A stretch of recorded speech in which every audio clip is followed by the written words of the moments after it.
You little home-wrecking bitch. The venomous text from an unknown number glared at me from Clayton's phone screen. I felt like I had been punched in the gut as I read through the rest of the messages, each one more vile than the last. You think you can just waltz in and replace my mom? You're nothing but a gold-digging whore. My hands began to tremble as the full weight of the words hit me. This had to be from Brielle, Clayton's daughter from his previous marriage, the one he spoke about so fondly, yet I had never met. I'm going to make your life a living nightmare, you deceitful snake. Tears stung my eyes as I dropped the phone onto the coffee table, flooded with a toxic mixture of shock, hurt, and anger. How could a teenage girl I had never even met despise me with such vitriol? The front door opened and slammed shut as Clayton rushed in from work, briefcase in hand. Leona, you home, babe? I remained frozen on the couch, unable to find my voice to respond. Clayton rounded the corner into the living room, his expression shifting from bright smiles to knitted concern when he saw my distressed state. Hey, what's wrong? He immediately closed the distance between us, taking a seat by my side. I could only mutely point at his phone lying on the table. Clayton's brow furrowed in confusion as he scooped it up to inspect the screen. I watched as the color drained from his face while he read through the messages. Oh, God, he muttered under his breath, dragging a hand down his face. Brielle? Is that seriously from your daughter? I demanded, the words finally finding their way out amidst my anger. What the hell, Clayton? What did I ever do to her to deserve being called such horrible things? Clayton opened his mouth to respond, but I cut him off, feeling an onslaught of pent-up emotions from the past few months bubbling over. I've been nothing but nice about her, despite how weird it is that my own stepchild has been kept a total secret from me. I defended you when my friends wondered why I hadn't met her yet, trusted that you had your reasons. But this is unacceptable. Leona, please, just let me explain, Clayton pleaded, his eyes carrying a pained desperation. Explain what? That your daughter seems to hate my guts for no good reason? That she's apparently been talking about me like this behind my back from the very beginning? I could feel angry tears streaking down my cheeks as I met his remorseful gaze. If this is the way she really feels, then maybe we're making a huge mistake here. The implication hung heavy in the air between us. Clayton and I had only been married for 3 months, but Brielle's unexpected hostility called everything into question. As I searched my husband's face, I saw the torn anguish of a man caught between the wife he loved and the daughter who was supposed to be his pride and joy. Was this to be my new normal? A teenager's misguided hatred threatening to destroy my marriage before it even really began? A upwelling of dread knotted my stomach as I realized that this was like just the first salvo in what was shaping up to be a very long and painful battle. 2 weeks after the shocking text message revelation, the moment I had been dreading finally arrived. Brielle was coming to live with us. Clayton's ex-wife had gotten a job transfer out of state, forcing the teenage terror to shack up in our peaceful suburban home. I tried to remain optimistic as Clayton and I stood in the driveway, awaiting her arrival. Maybe those hateful texts had just been an angsty outburst, and she wouldn't be as bad in person. Clayton kept assuring me that she was basically a good kid, if a bit rough around the edges at times. A beat-up pickup truck pulled up to the curb, music blaring from the open windows. The driver's side door flung open and out stepped Brielle, somehow managing to make even casual attire look like a deliberate act of defiance. Dark eye makeup rimmed her scowling gaze as she looked from Clayton to me with undisguised disdain. My heart sank as I immediately recognized the depth of loathing in her eyes. The messages had been no exaggeration. "Hey, sweetie, it's so good to see you." Clayton started towards her with open arms, obvious affection shining through. Brielle recoiled away from his attempted embrace, scowling even deeper. Yeah, Dad. Can we just get this over with?" An uncomfortable silence hung in the air for a moment. Clayton shot me an awkward grimace before clearing his throat. "Well, you remember my wife Leona, right, honey? We've been really looking forward to you coming to stay with us for a while." Brielle fixed me with a cold look of disgust that sent a shiver down my spine. Unfortunately, yes, she's kind of hard to forget or ignore, since she swooped in to take advantage of you so fast after Mom left. My jaw dropped at the brazen accusation dripping with venom. "Excuse me? That is extremely uncalled for, young lady. I think you owe me an apology right this instant." "Ha! And she's self-righteous too. How charming," Brielle sneered with a mocking laugh, cutting off my outraged retort. "Trust me, Dad, this is going to be a real treat living with the wicked stepmonster from hell." I felt Clayton tense beside me, finally shifting into disciplinary mode. "Brielle Elizabeth Coleman, you watch your mouth. That's no way to speak to Leona after everything she's done to welcome you here." Brielle rolled her eyes so hard it should have strained them. Whatever, I didn't ask for any of this welcome charade. I totally saw through this sham from day one. With a defiant toss of her hair, she stormed past us towards the house, shoving Clayton's reaching arm aside as he tried to stop her.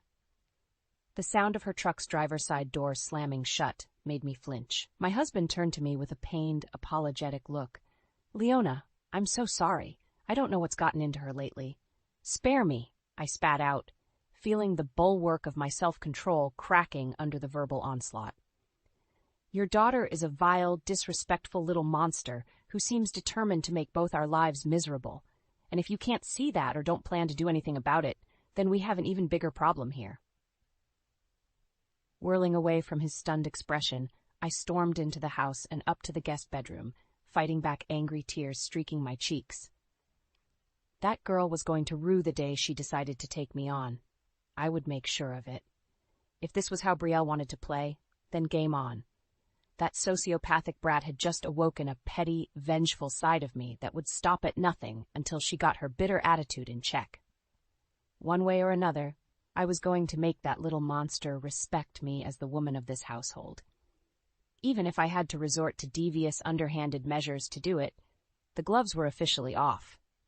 Things only went from bad to worse after Brielle's dramatic arrival. Over the next few weeks, her behavior became increasingly unhinged and disruptive. She would blast music at all hours, leave messes everywhere, and routinely insult or disparage me to my face.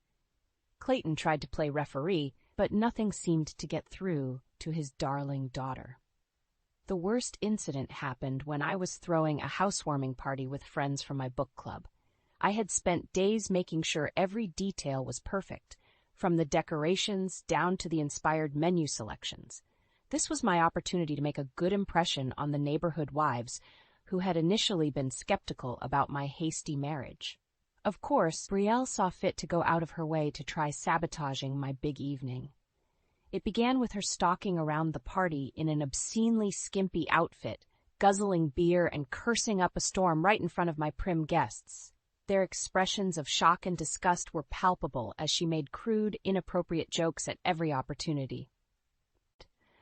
When I pulled her aside and firmly ordered Brielle to go to her room until the party was over, she loudly called me a stuck-up prude within earshot of everyone gathered.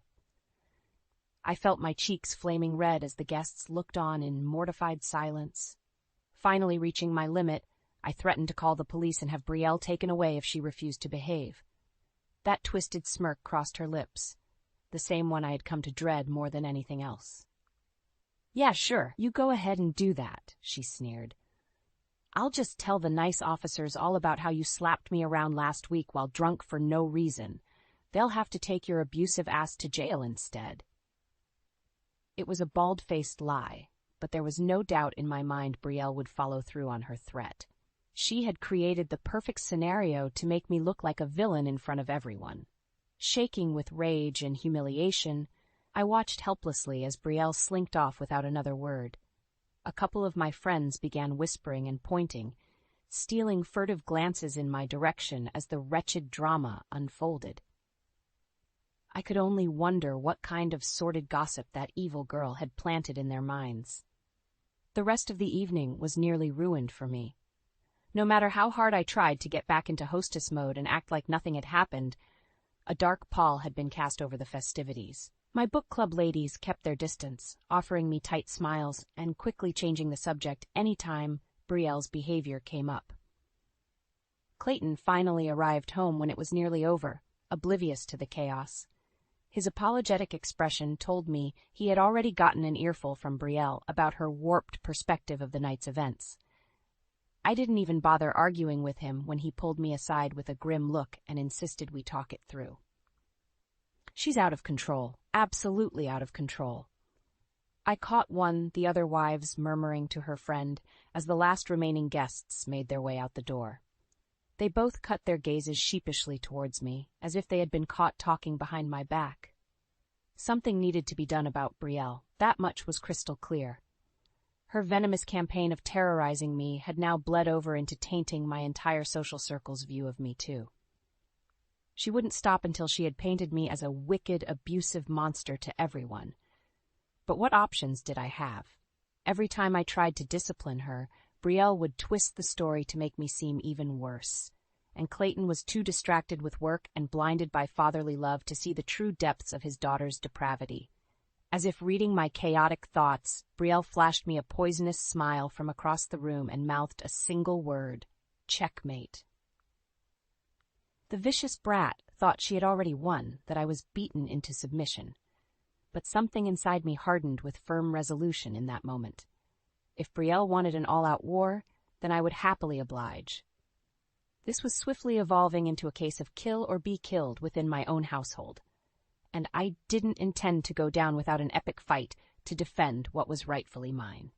No matter how despicable I would have to become or what weapons of deception I was forced to unleash, I would not allow that malignant brat to take everything away from me. If scorched earth revenge was the only solution, then so be it. Brielle had severely underestimated just how far I was willing to go to obliterate her, and by the time I was through, she would regret ever crossing me and my castle. With each passing week, Brielle's vendetta against me only intensified. She seemed utterly determined to make my life as miserable as humanly possible through her unrelenting onslaught of psychological torment. It started with the little things, leaving disgusting messes for me to clean up, forgetting to relay important messages, practically shouting insults at me whenever Clayton wasn't around to witness it. Just enough to keep me constantly on edge, but not quite enough to provoke serious disciplinary action. Then she started getting bolder, like the time she maliciously let the air out of my car tires late at night before an important meeting I was supposed to drive to. Or the week she got a hold of my personal cell phone and sent crude, embarrassing texts to everyone in my contacts list, including my own parents. Clayton was almost never home to see the worst of it thanks to his increasingly demanding travel schedule for work. That brat is lucky he missed the meltdown when I discovered she had sold off my prized jewelry collection behind my back, claiming they were gaudy old relics she had just thrown out. Oh, how I wanted to strangle Brielle with my bare hands that day. Only the terrifying thought of making things even worse by losing total control stopped me. My wise old mother had called after one of Brielle's more vindictive stunts, sensing the desperation in my voice. "You have to be the bigger person here, no matter how cruel she acts," she had cautioned. "Stooping to her level will only make you lose this war in the end." But every fiber of my being yearned to lash out, to unshackle the torrent of primal rage burning in my chest. That sociopathic little C-word deserved to suffer as much anguish as she had put me through. If not for Clayton still being in denial about his precious Brielle's evil ways, maybe I could have pressed criminal charges or something. Lord knows I had compiled enough evidence by now of her demented behavior to lock her twisted ass up for years. No, this personal hell was starting to feel inescapable, like Brielle had me trapped in an airtight psychological prison with no way out. Some nights, I even caught myself pondering whether extreme measures were called for to break free, if permanently neutralizing the threat she posed was the only viable solution. I quickly banished those dark thoughts, not wanting to stray into territory I could never return from. There had to be a better way of handling Brielle, one that played more towards my intellectual strengths. Maybe I could somehow beat her at her own insidious game. It was during one of Clayton's fleeting visits home when the idea finally sparked in my mind. He was sitting on the couch looking drained after another week of constant business trips. Brielle had the TV blaring some inane reality show, clearly just to be obnoxious. "Could you please turn that down?" Clayton sighed, tiredly pinching the bridge of his nose. "I've got such a headache right now." Instead of complying, Brielle just rolled her eyes and deliberately raised the volume even higher, flashing me a mocking smirk as she did so. That insufferable, disrespectful look she always gave was like a red flag taunting a raging bull. "That's it, I've had enough," I declared, snatching the remote from Brielle's hands and switching off the TV entirely. She opened her mouth, undoubtedly to unleash another scathing barrage of insults, but I cut her off. "No, you listen to me for once. Your behavior lately has been utterly deplorable, young lady. I'm putting my foot down. From now on, things are going to change around here. Understand?" Brielle favored me with her most scathing glower yet. "Oh yeah, and what exactly are you going to do about it, you miserable battle axe?" My lips curled into a thin, devious smile as the perfect idea blossomed in my mind's eye. "Just you wait, Brielle. You'll find out soon enough. I'm done playing nice and holding back." She wanted to see the monstrously petty lengths I could stoop? She wanted total war within this household? Fine, then. She was about to get her deepest, darkest wish. It was time to stop walking on eggshells and fight fire with hellfire itself. Gloves off, no more holding back. From here on out, Brielle had better be prepared for the unrelenting psychological onslaught I was ready to unleash. No more misses. Nice girl, Brielle was about to realize the fatal miscalculation she had made in waging this battle against me. By the time I was done, she would be a shattered, submissive wreck begging me for mercy.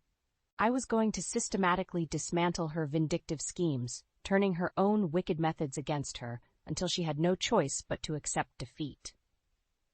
One deliciously devious ploy at a time, the vicious games were only just beginning. That ungrateful little gargoyle was about to learn you do not mess with Leona. And just like that, the perfect opportunity to unleash the opening salvo of my sinister mind games fell into my lap. A historic winter storm was bearing down on our area, promising to bury us under multiple feet of snow. Schools and businesses started announcing closures days in advance to brace for the brunt of the freeze. Clayton had been slated to return home in time to ride out the blizzard with us, but of course his company prioritized him being on site for some last-minute contract negotiations in Chicago instead.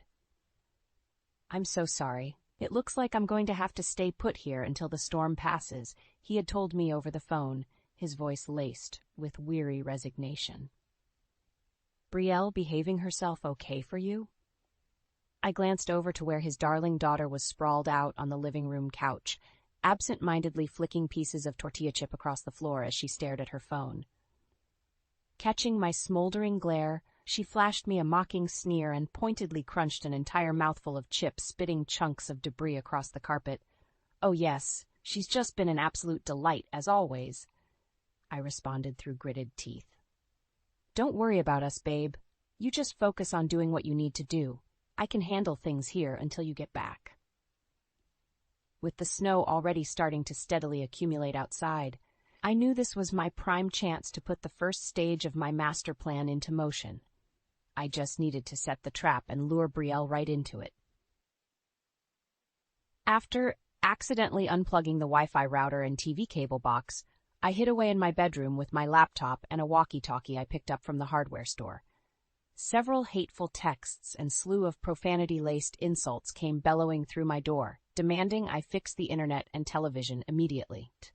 I responded in a sickeningly sweet tone over the walkie that I was so very sorry, but it looked like the storm must have knocked everything out until it passed over.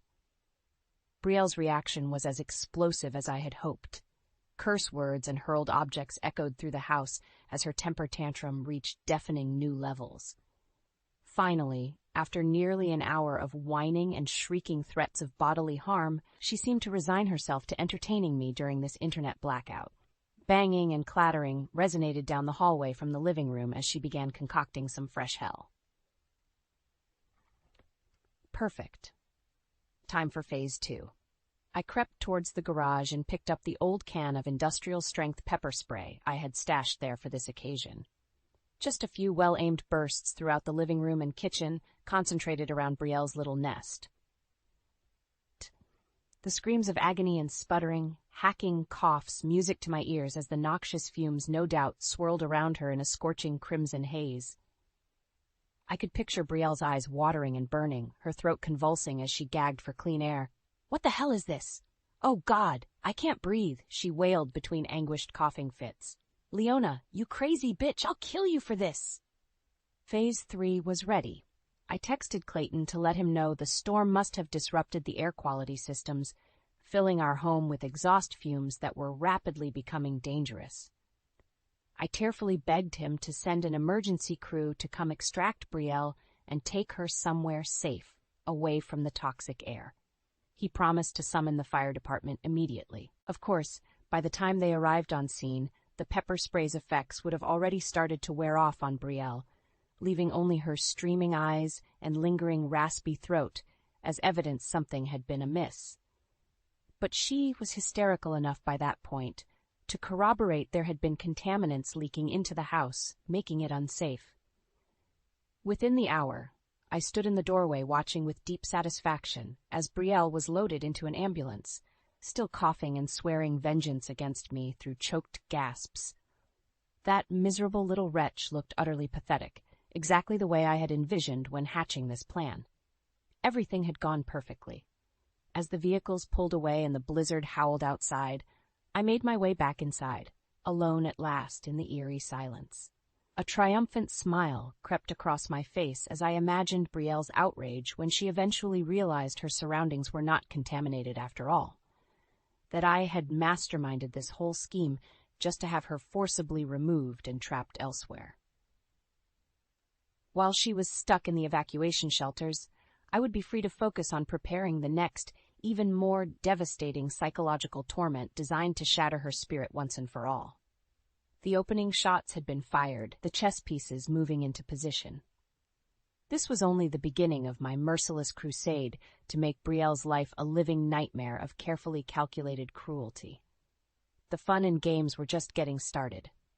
3 agonizingly long days passed before Brielle was finally allowed to return home.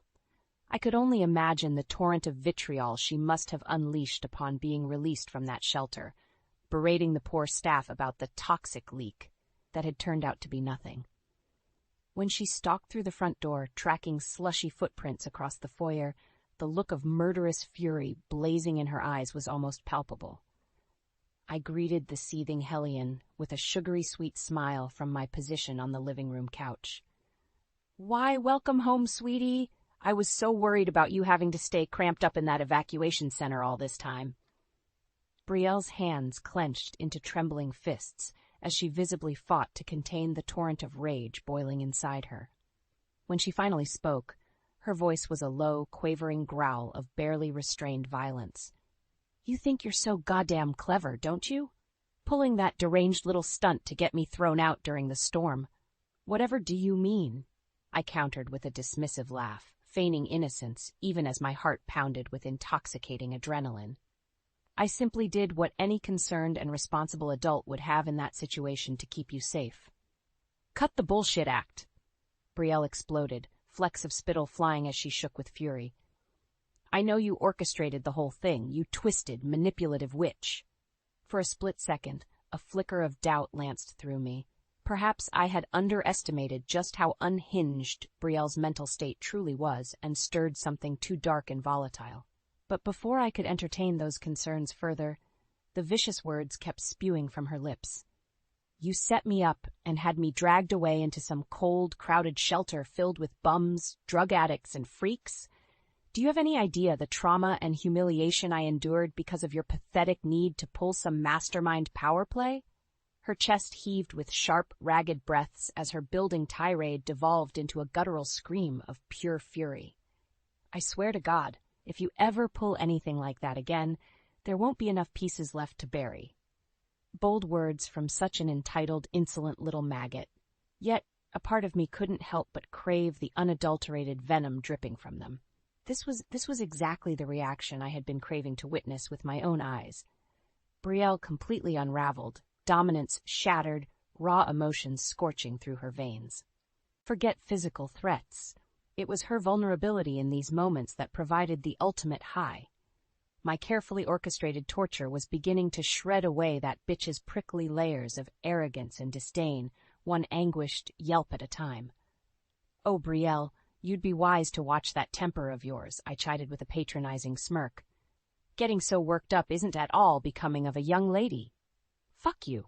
The snarled retort nearly caused me to shiver with delight. Just a bit more goading, a few extra prods against her exposed nerve endings, and maybe she would finally snap entirely. Suddenly, an idea sparked in my mind. One last push to drive her right over the edge into full-fledged meltdown. Keeping my features carefully impassive, I rose from the couch and began strolling across the room, all while reaching into my pocket to extract a small object. Brielle immediately tensed further, fists clenched and body braced for an attack as she watched me approach with narrowed, hateful eyes. Yet, when I extended my hand towards her, she recoiled in surprise to find I was merely holding a voice recorder. With a flick of my thumb, I let the device's replay function burst to life, filling the crackling silence between us. Won't be enough pieces left to bury.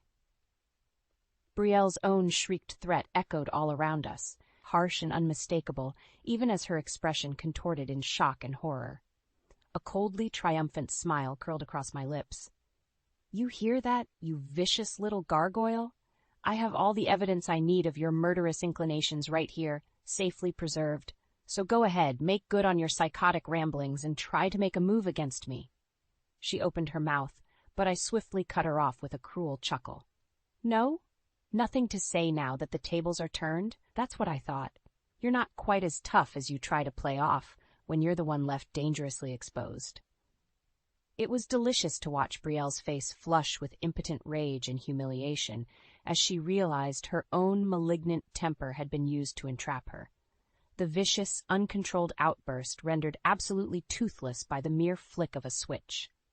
Basking in the surge of power, I pressed my advantage by leaning in close to deliver the final verbal barbs in a low growl. Consider this your one and only warning, little girl. Open that hateful, entitled mouth of yours to threaten me again, and Clayton will be getting an earful of this recording, along with a call to the police. So why don't you be a good brat and run along before I really lose my patience? Brielle's lips mashed into a thin, bloodless line as a muscle danced in her jaw, awash with seething yet trapped anger. All I could do was smile as I watched her turn on a booted heel and stalk away towards her bedroom, deflated and defeated. The first great victory was mine. She had just been driven home nice and hard, just how outmatched she truly was in this war. But far from sating my appetite for revenge, that fleeting taste of dominance left me ravenously hungry to completely shatter her pathetic bravado once and for all. This was just the opening parry of what promised to be an utterly brutal, drawn-out psychological beating. I would break her down piece by degrading piece until there was nothing left but a whimpering, broken shadow to scurry away from my mere presence. And she would have no one to blame for creating the torment, but her own vile conduct and disrespect that had sealed her torturous fate. Let the games continue, and may the cruelest bitch reign victorious. Clayton's return home was like a brewing storm front finally breaking. The tension crackling through the air over the past weeks reached a fever pitch, ready to erupt in a maelstrom of harsh truths. I had prepared myself for this inevitable confrontation by stockpiling an arsenal of damning evidence against Brielle. Every threatening text message, insulting voicemail, video clip of her belligerent meltdowns, it was all meticulously catalogued and primed to unleash upon his arrival. The vicious hostility simmering between Brielle and I was impossible to ignore as soon as Clayton walked through the door. He paused in the entryway, shoulders slumping wearily as he took in the potent atmosphere of silent fury.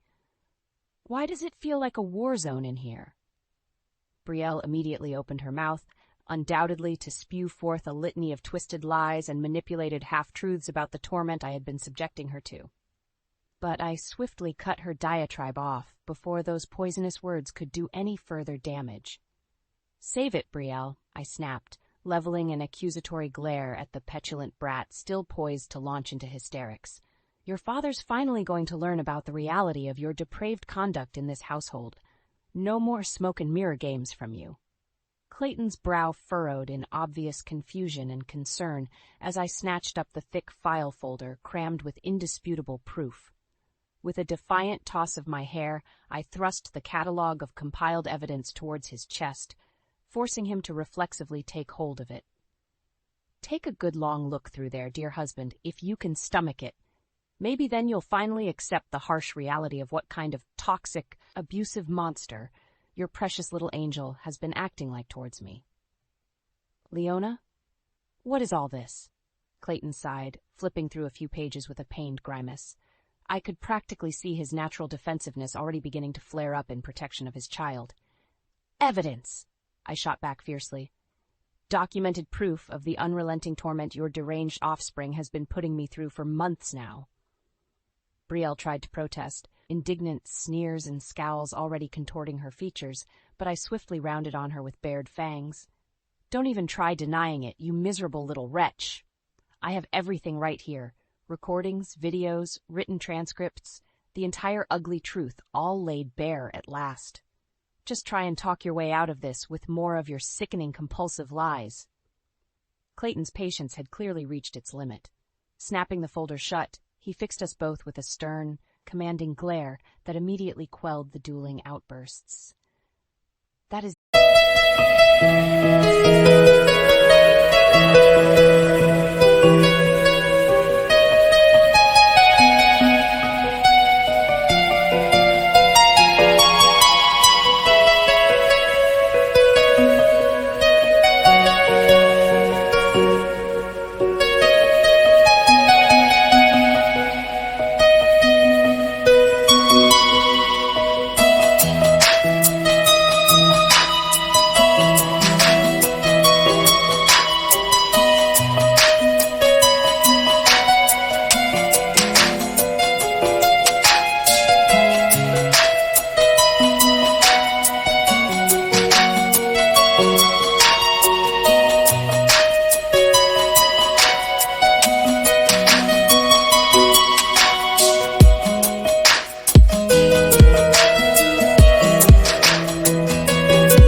Enough from both of you. Brielle, go wait in the other room while I try to make sense of this madness going on. And Leona, you too. I need a few minutes alone to process everything. Though incredulous frustration burned inside me at being temporarily dismissed, I bit back any protests and obeyed, not wishing to push him any further while I held the high ground. As I stalked out of the room, I noticed Brielle remained rooted in place, arms crossed defiantly. "Did you not hear me?" Clayton's raised voice carried an unmistakable air of authority none of us dared defy. "I said go wait and let me handle this." Brielle shot me one last withering glare of pure loathing before slinking off to the other room without a word. I couldn't resist a smug smile of satisfaction as I took up position just outside the doorway's earshot. It would be so delicious to hear Clayton righteously tearing into her after her reprehensible antics. The muted tones of his lecturing voice rumbled for nearly an hour, punctuated by her occasional terse interjections, quickly silenced. At one point, a particularly harsh bark of rebuke made me almost feel a twinge of pity for the scalding parental onslaught she was undoubtedly absorbing. Almost. For all the agony and humiliation Brielle's rained down on me, this verbal flaying would barely begin to equate fair retribution. She deserved far worse than just a censuring lecture, and once Clayton calmed down, perhaps I would be able to convince him she needed even harsher repercussions. Finally, the door creaked open, and Clayton reappeared looking utterly crestfallen and drained. His eyes swam with warring emotions, disappointment, anger, shame, as they settled wearily on me. "Leona, I can't even begin to find the words to describe how sorry and appalled I am at the way Brielle has been behaving.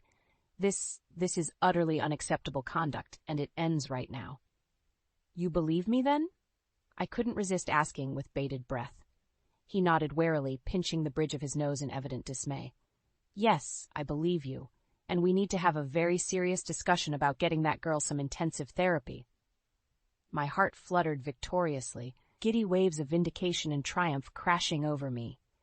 So the hellspawn had been laid bare at last, her web of lies and deception shredded to reveal the remorseless truth. I had won. There was no more denying that fact after such an arduous battle.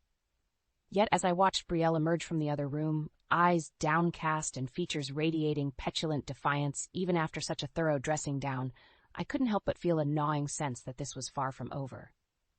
Our gazes locked across the room, twin infernos of blistering hatred and resentment clashing with palpable force. For every ounce of my elation, she burned with even more bitter rage at having her toxic agenda dismantled so completely. This was meant to be the end, her ultimate comeuppance after so many transgressions. But staring into those merciless eyes, I felt an ominous chill trickle down my spine. Perhaps all I had really accomplished was to ignite an even fouler blaze yearning for its own vengeance. In the aftermath of that fateful confrontation, an uneasy truce settled over the household. Brielle seethed in sullen silence, no longer directing open hostilities my way, yet still radiating palpable resentment whenever we occupied the same space. For my part, I basked in the glow of hard-won vindication, savoring my triumph over her vile scheming.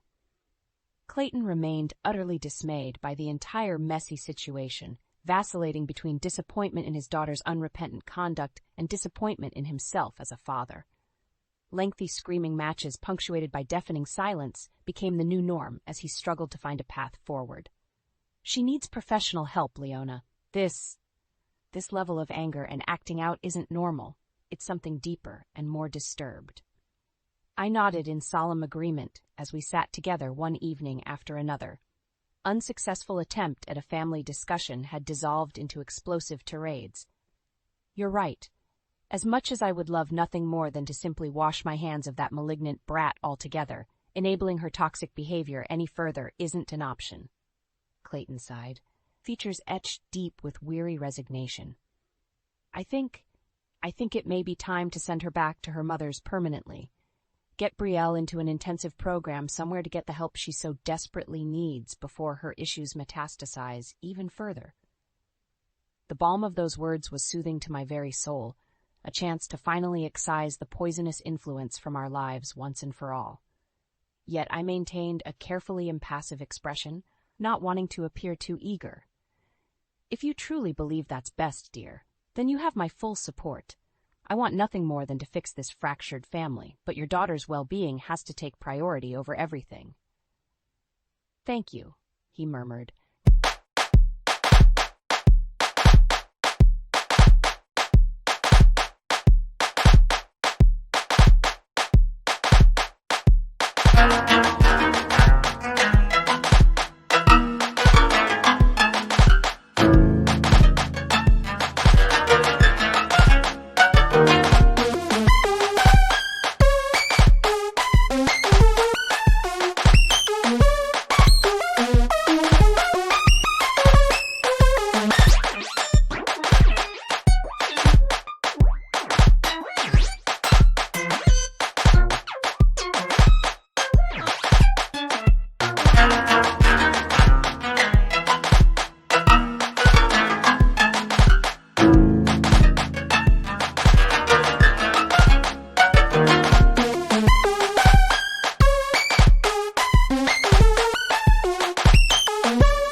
Reaching over to give my hand an appreciative squeeze.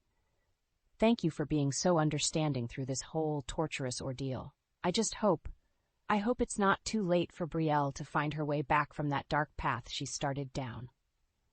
I forced a small, reassuring smile in return as that gnawing sense of victory blossomed in my chest. Soon, the waking nightmare would finally be over. Unsurprisingly, Brielle's reaction to the news about being sent away for treatment bordered on outright hostility.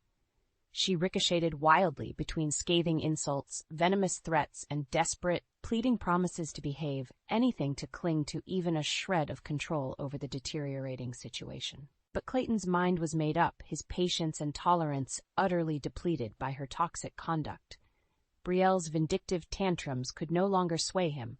She had simply crossed one line too many, somewhere along the way. The day she was due to depart, a tense pall hung over the house. I couldn't quite conceal a slight satisfied smirk when she descended the stairs with her belongings in tow, glowering daggers in my direction. "Enjoy your freedom while it lasts," she hissed under her breath as we passed in the hallway. "One of these days, you'll get yours." I arched an eyebrow but otherwise remained impassive, causing her eyes to narrow into hateful slits. No matter how tempting the prospect was to hurl a few final parting shots, it felt somehow beneath me at this late stage. The battle was over, and the victor decided. Any further cruelty now would simply be excessive. Brielle had been utterly routed, her own malignant machinations catalyzing a devastatingly permanent exit from our lives. Allowing her to slink off while clinging to even a shred of dignity felt like the most utterly galling punishment of all. Let her wretched, fragile ego be the final victim as karma rendered its ultimate verdict.